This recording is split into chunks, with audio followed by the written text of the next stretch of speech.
Mother of water എന്നറിയപ്പെടുന്ന Mekong റിവറിലൂടെയുള്ള നമ്മുടെ യാത്ര തുടരുകയാണ്.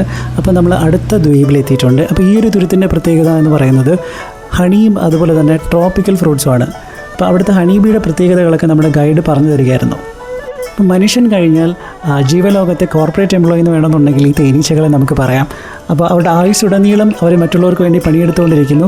ക്വീൻസ് ഒഴികെ ബാക്കി എല്ലാത്തിനും വളരെ ആയുസ് കുറവാണ്. അവസാനം പണിയെടുത്ത് ചത്തുപോകുമ്പോൾ അവരുണ്ടാക്കി വെച്ചതിൻ്റെ ബെനിഫിറ്റൊക്കെ ആരോ അടിച്ചു മാറ്റി കൊണ്ടുപോകുന്നു.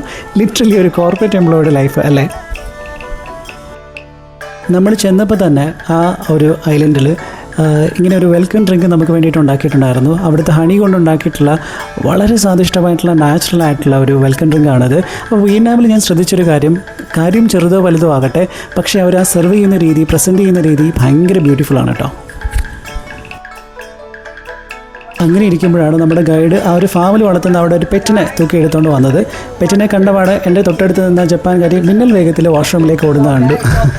അപ്പോൾ ഇതിന് കൂടെ നിന്ന് ഫോട്ടോ എടുക്കാനായിട്ടൊക്കെ അവർ ആൾക്കാരെ ക്ഷണിച്ചു. പക്ഷേ ഇങ്ങനെ ഒരു ഷോ പീസ് ആവേണ്ട ജീവിയാണെന്ന് എനിക്ക് തോന്നുന്നില്ല. അങ്ങനെ അതുകൊണ്ട് ഞാനതിൻ്റെ കൂടെ ഒന്ന് ഫോട്ടോ എടുക്കാനോ വീഡിയോ എടുക്കാനോ ഒന്നും നിന്നില്ല. പേടി കൊണ്ടല്ല, എന്തോ അതിനെ ദ്രോഹിക്കേണ്ട എന്ന് എനിക്ക് തോന്നി. അടുത്ത സ്ഥലത്തേക്ക് പോകാനായിട്ട് ഞങ്ങൾക്ക് വേണ്ടി ബഗ്ഗികൾ ഇങ്ങനെ തയ്യാറായിട്ട് നിൽപ്പുണ്ടായിരുന്നു. അപ്പോൾ ടൂറിസ്റ്റുകൾക്ക് വേണ്ടി എത്ര അടുക്കും ചിട്ടയുമായിട്ടാണ് എല്ലാ സൗകര്യങ്ങളും അവർ ഒരുക്കിയിരിക്കുന്നത് എന്നതിനെപ്പറ്റി ഞാൻ ആ ബഗ്ഗികളിലിരിക്കുമ്പോൾ ഇങ്ങനെ ആലോചിക്കാമായിരുന്നു. ഇവിടെ ടേബിൾ നിറയെ ഇവിടെ ചെന്നപ്പോഴത്തേക്കും ട്രോപ്പിക്കൽ ഫ്രൂട്ട്സ് ഇങ്ങനെ നിരത്തി വെച്ചിട്ടുണ്ടായിരുന്നു. അതിൽ ജാക്ക് ഫ്രൂട്ട് മാത്രം ആരും ട്രൈ ചെയ്തില്ല. കാരണം ഈ വിദേശികളുടെ പലരുടെയും വിചാരം ഈ ജാക്ക് ഫ്രൂട്ടും സ്മെല്ലി ആയിട്ടുള്ള ഈ ഡ്യൂറിയൻ ഫ്രൂട്ടും ഒന്നാണെന്നുള്ളതാണ്. അതെനിക്കൊരു ലോട്ടറിയായി. അതുകൊണ്ട് വളരെ സ്വീറ്റ് ആയിട്ടുള്ള ആ ജാക്ക് ഫ്രൂട്ട് മുഴുവൻ ഞാൻ കഴിച്ചു തീർത്തു. പിന്നീട് ഞങ്ങൾക്ക് വേണ്ടിയിട്ട് ഒരു ഫോക്ക് സോങ് അവർ പാടിയിട്ടുണ്ടായിരുന്നു. നമുക്കൊന്ന് കേട്ട് നോക്കിയാലോ.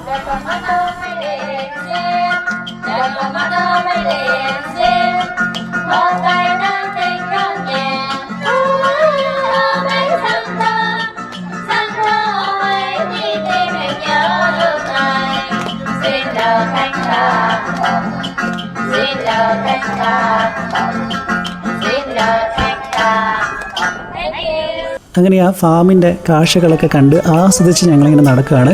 ഇനിയാണ് പ്രധാനപ്പെട്ട ഒരു ആക്ടിവിറ്റി വരുന്നത്. അവിടുത്തെ കനാലുകളിലൂടെയുള്ള ഒരു തോണി യാത്രയാണത്. അതൊരു വളരെ ഫാസിനേറ്റിംഗ് ആയിട്ടുള്ള എക്സ്പീരിയൻസ് ആയിരുന്നു. അത് മാത്രമായിട്ട് സെപ്പറേറ്റ് ആയിട്ട് റീലായിട്ട് ഞാൻ പോസ്റ്റ് ചെയ്യാം. ഈ ഒരു വീഡിയോയുടെ കൂടെ ചെയ്താൽ അതിൻ്റെ ഭംഗി പോകുമെന്ന് എനിക്ക് തോന്നി. അപ്പോൾ അടുത്ത വീഡിയോയിൽ കാണാം.